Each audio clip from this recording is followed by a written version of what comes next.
Buenos días. Vamos a iniciar con el segundo módulo, la parte 2 de la materia de wastewater y vamos a ver el wastewater treatment, o sea, el tratamiento de las aguas residuales. En los videos anteriores estuvimos mirando un tutorial respecto al material que se hizo para los exámenes del Winter Semester del 2018. Sin embargo, he visto que hay bastantes diferencias en el estilo de pregunta que se hacía en el 2018 con las preguntas que se hacen de esta parte del módulo de Water Waste. Y por consiguiente he decidido que voy a explicar lo más importante sobre el material de los profesores Schoenberg y Steinmetz. Vamos a iniciar con esa pequeña introducción y vamos a ver es únicamente lo importante con el foco de prepararnos para el tipo de preguntas que hacen el examen de eh, en este año que estamos 2025. Bueno, entonces básicamente es un pequeño resumen. Agua limpia, la gente usa el agua limpia para muchas cosas, el agua se ensucia y tiene que ir a diferentes eh, cuerpos, a diferentes tuberías y a plantas de tratamiento antes de ser llevadas a un cuerpo de agua que lo recoja. Como vimos, hay diferentes tipologías de alcantarillado. Hay alcantarillados que son separados, alcantarillados que son combinados y algunas modificaciones de los mismos. Listo, esto es lo que estamos hablando. Nosotros ya hablamos sobre la parte izquierda, que es esta de acá. Esto fue en la parte uno. Y ahora vamos a iniciar con esta parte 2, que es la parte de qué es lo que sucede cuando ya estás dentro de la planta de tratamiento. El objetivo es, pues obviamente, la protección de los cuerpos de agua donde se deposita esa agua. En comparación, pues que el drenaje urbano, pues es básicamente para mejorar la condición de vida de las personas que viven en la ciudad o en la comunidad, proteger en contra de crecidas e inundaciones de agua y pues evitar malos olores, ¿no? Básicamente esto es eh, la idea de los alcantarillados en las ciudades. Pero si llegan a la planta de tratamiento y en la planta de tratamiento, pues la idea es proteger el río, o el lago o el mar o el cuerpo de agua donde va a llegar esa agua. Listo, estos son datos que muy bonitos, pero no nos son relevantes. Hablan acerca de básicas, cosas que no son relevantes. Este sí ya empieza a ser importante. Entonces, los constituyentes del wastewater. Este constituyente del wastewater se dividen en cuatro, que son contaminantes grandes, material que flota, screenings es como pantallas, pero pantallas como una especie de filtro, digámoslo así, como una especie de malla o colador, sería más o menos como la idea de este screenings. Son pequeñas pantallitas, a veces son así, que básicamente son como micro rejillas, como pantallitas que parecen así. Y pues obviamente el agua pasa por acá y pues los pedazos de piedras, el colchón y todo ese tipo de cosas pues quedan ahí. Entonces, regresando al tema importante, el wastewater constituent, o sea, los constituyentes del agua, se dividen en cuatro puntos. Primero, cosas grandes, como la arena, madera, el plástico, o sea, la botella de plástico que va botando, flotando por el río, pedazo de madera, arena, y eso, ¿cómo se remueve? Se remueve con lo que te digo, screens, que son pantallas, pero es lo que te dije, es una especie de, como una especie de colador, pero en forma de pantallitas, de pequeñas laminillas que dejan pasar el agua. Básicamente son como laminillas así. Y pues pasa el agua así por entre el medio de ellas y pues retiene las cosas grandes. SIF, que esos sí son coladores, y cámaras de grid. Ese es un concepto que, una palabra que de pronto no la conoces.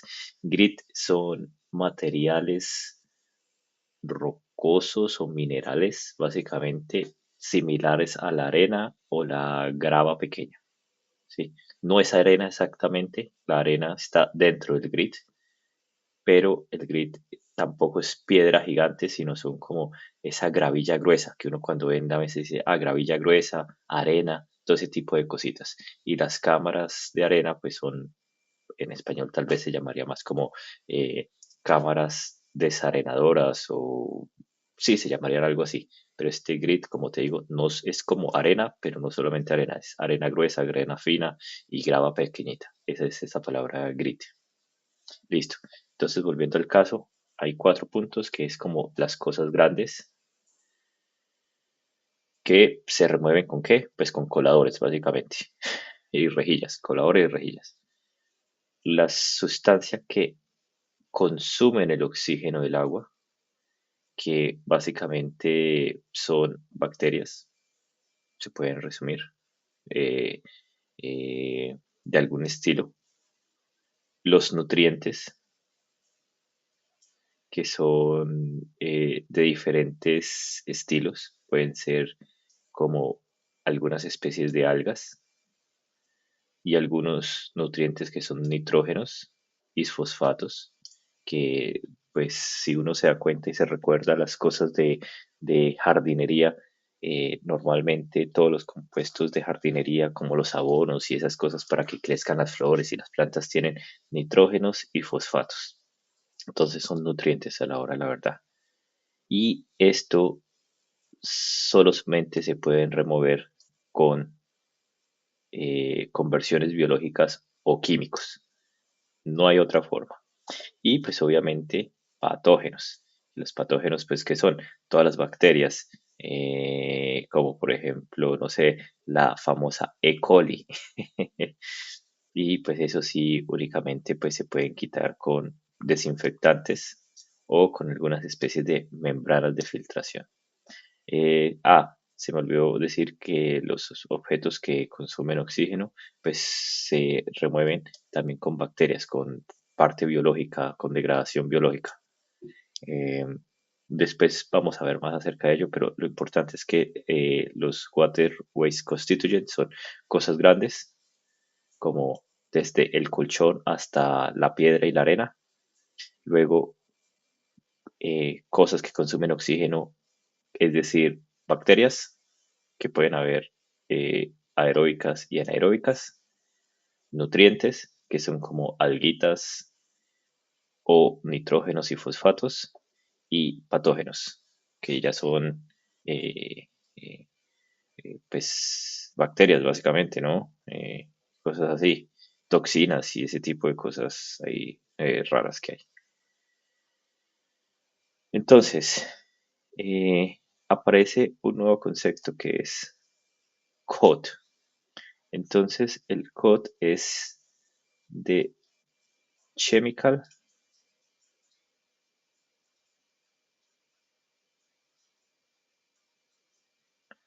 Oxygen Demand,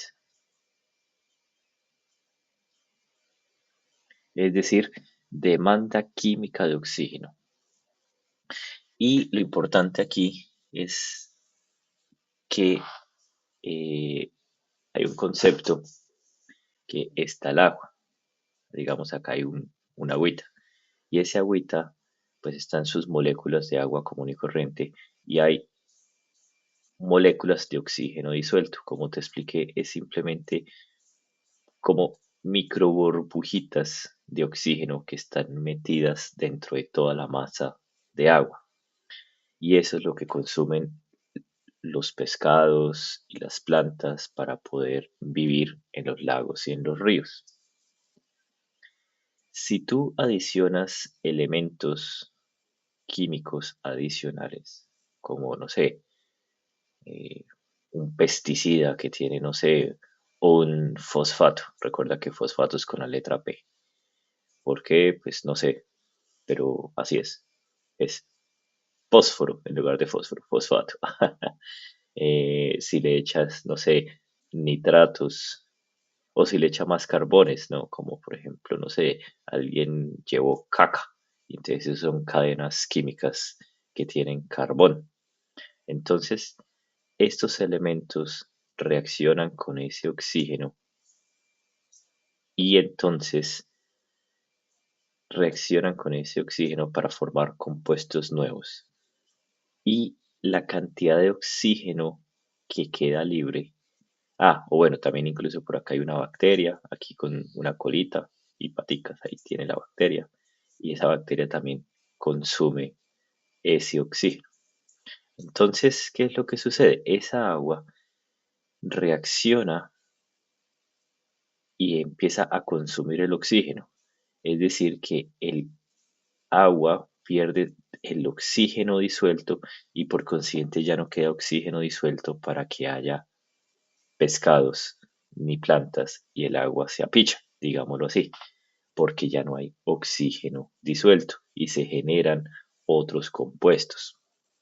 Entonces, esta demanda química de oxígeno indica es cuál es la cantidad de oxígeno que se necesita para compensar todos estos materiales nuevos que llegan al agua, todos esos nitratos, los fosfatos, los carbones extra, las bacterias, todo lo que está llegando al agua que no tiene que llegar para poder reaccionar, porque digamos, el fosfato reacciona, el nitrato reacciona y ya después de reaccionar ya no reacciona más, ya reaccionó y listo.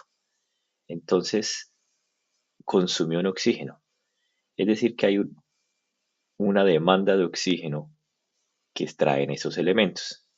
Y es decir, que si usted viene con una agua sucia y esa agua sucia que viene de algún caño tiene esos elementos introducidos, ¿sí? Nitratos, fosfatos, más carbonos, bacterias y todo esto, y está adicionándolos, estos va a decir, yo me voy a llegar a un nuevo lugar y ese nuevo lugar yo me voy a comer un oxígeno. Y el otro dice, pues yo me como dos. Sí, pues yo me como uno también. Yo necesito más oxígenos. Entonces, de alguna manera se puede determinar cuánto oxígeno necesitan estos elementos que llegan al agua y decir, bueno, si le damos ese oxígeno mediante alguna manera, reaccionan y pues ya no va a haber un problema porque ya no van a consumir más el oxígeno del río que llega. Y para eso la planta de tratamiento, la gran mayoría de las plantas de tratamiento lo que hacen es de alguna manera oxigenar el agua para que los compuestos se estabilicen, no consuman más oxígeno disuelto y ya sea seguro enviarlo al agua del cuerpo de agua que recibe esa agua final, ya sea un río, un lago, el mar. Y entonces ya es un agua que ya con compuestos que son inertes y que no van a consumir más oxígeno y por consiguiente no van a dañar la vida dentro de ese lugar. Eso es, digamos, el concepto. Entonces, esta demanda química de oxígeno, hay una parte, como pudimos ver, que es biodegradable y no biodegradable. Pues biodegradable significa que tiene componentes de carbono, ¿ya? Y no biodegradable significa que no son compuestos de carbono, como, no sé, mira, acá por ejemplo ponen aquí ejemplos, fosfonatos, poliacrílicos, no sé, mm, algunos pesticidas, ¿ya? Eh, y eso es lo importante. Entonces lo importante es entender qué significa el oxígeno disuelto y que hay una parte que es biodegradable y una parte que es no biodegradable. Básicamente eso es lo importante de acá. El resto no es tan importante, pero entienda ese concepto. Eh, entonces, como te explicaba, el agua residual tiene muchísimos elementos de diferentes componentes orgánicos. Van a haber, no sé, bencinas, azúcares, eh, harinas, no sé, celulosa del papel higiénico, y son todo eso es materia orgánica y hay muchísimas. Entonces hacer un análisis de decir, voy a llevar al laboratorio una muestra de agua y de esa muestra de agua voy a revisar cuánta celulosa hay. Pues sí se puede hacer, pero no es práctico porque hay millones, bueno, tal vez no millones, pero sí hay miles, cientos, y eso no es práctico.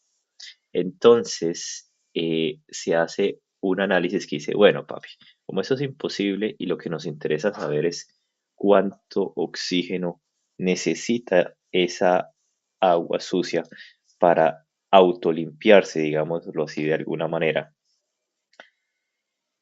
se tiene que hacer un ensayo y ese ensayo determina ese COT, que es la demanda química de oxígeno.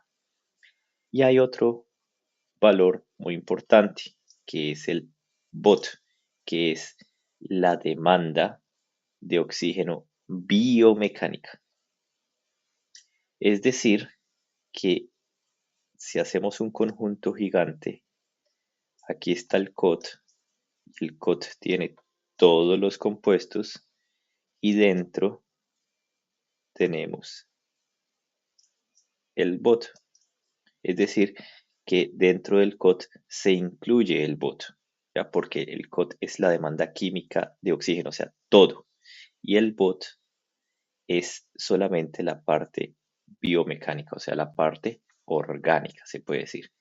¿Y por qué se le coloca un 5 chiquito? Este 5 chiquito de acá, BOT 5, es porque se hace una prueba que dura 5 días, porque obviamente pues hay que calcularla. Entonces el ensayo es bien pendejo, es muy sencillo.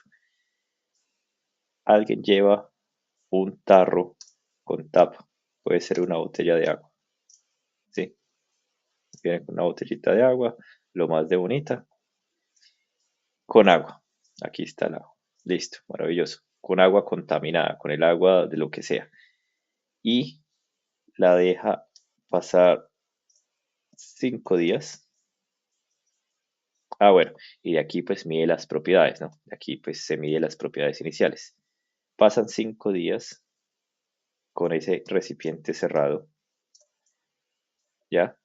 A una temperatura constante, que normalmente son 20 grados centígrados. Se deja 5 días y vuelve y se analiza el, las condiciones químicas del agua. Y entonces, pues la diferencia es ese bote que dice, ah, vea, en esos 5 días se consumió tanto oxígeno. Entonces, ese es el bot de la parte biomecánica. Muy sencillo. Es así, literalmente es así. Un tarro con agua, ese tarro con agua se mide cuánto oxígeno tiene antes de el examen, se deja 5 días a una temperatura constante y después se vuelve a medir el oxígeno.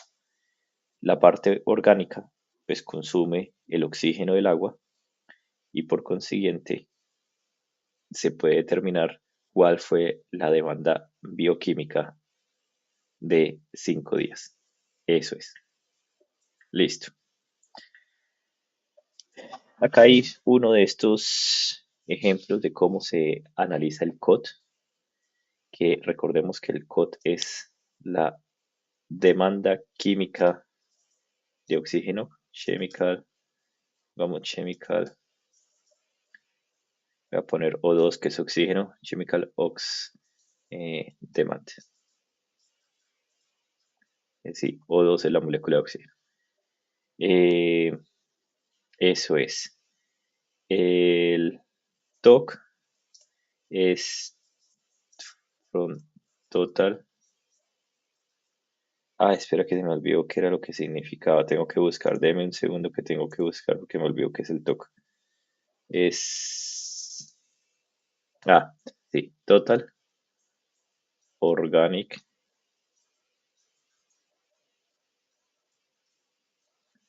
Carbon. Y se pasa por un filtro de papel de 40.45 micrómetros. O sea, es muy chiquitico. Básicamente un poquito más pequeño que un filtro de café. Y se genera como que queda la parte más sólida arriba y lo que queda entonces es el DOC, que es Dissolved Organic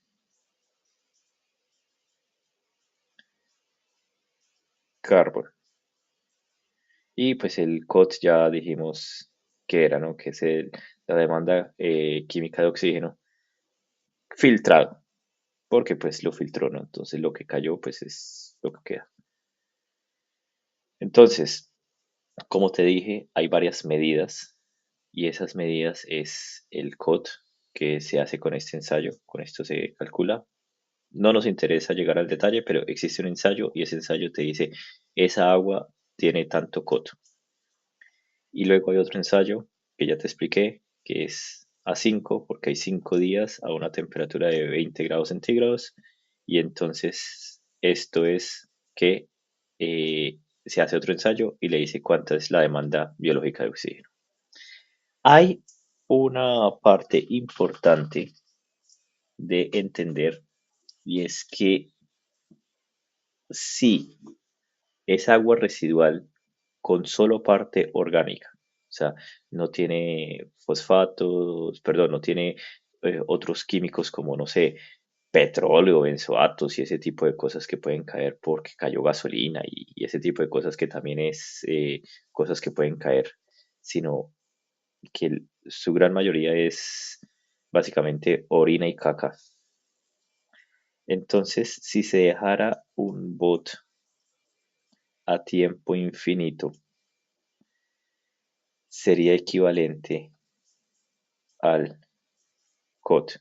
¿Por qué? Porque en un tiempo infinito, ahora digamos que no es infinito, de 10 años, por decir algo, como la gran cantidad de porquería, digamos, que había en esa agua era de origen biológico y se consume porque es la demanda química de oxígeno y sería equivalente a la del la demanda química de oxígeno, porque básicamente serían equivalentes. Es una pequeña cosita extra que quería darte, pero pues a veces veo que puede haber una pregunta en los exámenes pasados que decía que podría ser, ¿bajo qué asunción?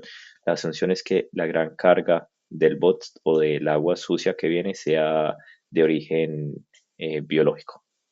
Esa es la asunción. Simplemente por si llegan a preguntar ese tipo de preguntas. Bueno, esto ya es importante, que es igual que en aguas, hay tablas que dice, en una escuela se consume tantas litros de agua, en una oficina tantos litros de agua. Ya está establecido por una literatura cuál es la carga por habitante tanto del bot como del COT. Y el bot es 60 gramos y el COT son 120 gramos. Eso es importante. Entonces, por siempre el bot va a ser más pequeño que el COT. Y eso es porque te lo expliqué, que él viene el agua y dentro de toda la totalidad del agua, todo hay un COT, que es demanda química de oxígeno. Y dentro de eso, pues hay, como habíamos hablado, orgánico e inorgánico. Y la parte orgánica es la que maneja el bot. Es decir, que siempre el bot va a ser más pequeño que el COT. Y eso era lo que te estaba explicando en la diapositiva anterior. Se puede hacer una aproximación, sería posible, de que un bot en tiempo infinito sea similar al COT. ¿Qué significa eso?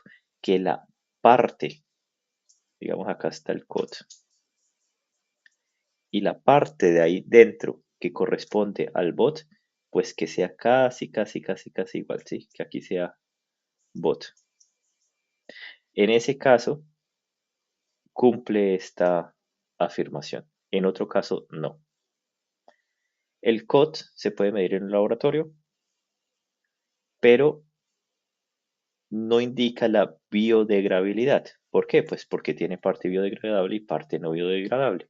Pero entonces se puede usar una pequeña relación entre las dos para determinar si el grado de qué tan biodegradable es eso. Entonces, entre ese ratio sea más similar lo que te estaba mostrando en esta gráfica, es más cerca al COD, pues significa que va a ser más biodegradable. Entre más lejano sea el valor, pues obviamente menos biodegradable será esa agua. Dos elementos químicos muy importantes en esta materia es el fosfato y el nitrógeno. Entonces, eh, fósforo, perdón. Fósforo en todas sus materias. La medida es 1,8 gramos eh, por persona al día. Igual, estas son las medidas, ¿no? Esto es de fosfato. 101,8 gramos de fosfato, de fósforo. C de capital, o sea, persona, día. Estas son las unidades. Listo. Igualmente el nitrógeno, 11. ¿De dónde viene ese nitrógeno? Pues de las orinas, de las heces y de algunos detergentes, pero es el porcentaje más pequeñito. De resto, la gran parte de nitrato viene de orinas y heces. Aquí es una tabla de concentraciones estándar. Esto es lo que nosotros vimos, que son 60 gramos de la sustancia por persona al día. El COD 120. Estos son sólidos suspendidos. Esto es nitrato y esto es fosfato. Y la concentración. Obviamente, si te das cuenta, aquí la concentración es cuántos litros de agua. Entonces, ¿cuánta concentración es por 150 litros de agua? Si la carga es la misma, entre más agua haya, pues más disuelto está esta carga específica. Entonces, pues si te das cuenta, el valor es un poco más pequeño. Esto es concentración, ¿no? Como te explicaba, la carga es usual del bot es de 60 y del COD es el doble, 120 gramos. En las industrias se hacen los equivalentes y el equivalente pues hacen esto y pues la que es igual a los 60 gramos y cuando se tiene que hacer un cálculo pues se dice que la eh, polutantes totales sería igual a los polutantes de los habitantes más los polutantes equivalentes de las industrias. Y aquí hay como una pequeña eh, tabla de cómo, un pequeño esquema de cómo funcionan las plantas de tratamiento. Y esto es importante, de resto sí, esto es importante y ya se acaba esto. Eh, Básicamente es que vienen las aguas por una canalización, se llevan con una bomba o con un tornillo sin fin, pasan por las primeras pantallas o, o rejillas donde retiene el pedazo de colchón, el pedazo de cama, el pedazo de piedra, de palo y todas esas cosas. Luego viene a un desarenador, que ese es grid chamber, ¿sí? Y ese grid chamber es para sedimentar y quitar las primeras arenas y gravillas, que eso es lo que tú ves acá. Luego viene a una sedimentación primaria, que esa sedimentación primaria pues va a quitar unos primeros fangos, pero el agua pues todavía está sucia, simplemente es cosas mecánicas que hay acá. Luego aquí hay un corte y este corte ya empieza la parte de los lodos. Sludge es lodo, pero es un lodo cochinote y son tanques de lodos activos. Pasan de diferentes cosas y se lleva a otra sedimentación. Cuando el agua ya está lo suficientemente limpia, se lleva a la fuente y si no, se regresa al comienzo del tanque de lodos activos. Y los lodos que generan los primeros sedimentadores y la sedimentación final se pueden llevar a cámaras para generar gas, biogás, que es lo que nosotros vemos acá, y algunas cosas se pueden llevar para suelos y lo que queda es la basura más basura que nadie sabe qué hacer con ello. Pero eso es básicamente la función. Esto que está aquí bonito es lo mismo de acá y se divide en tratamiento primario, que es pues únicamente la parte mecánica la parte de tratamiento secundario, que es la parte biológica, y ya esta parte es los tratamientos de lodos, que es esta parte que nosotros vemos acá. Es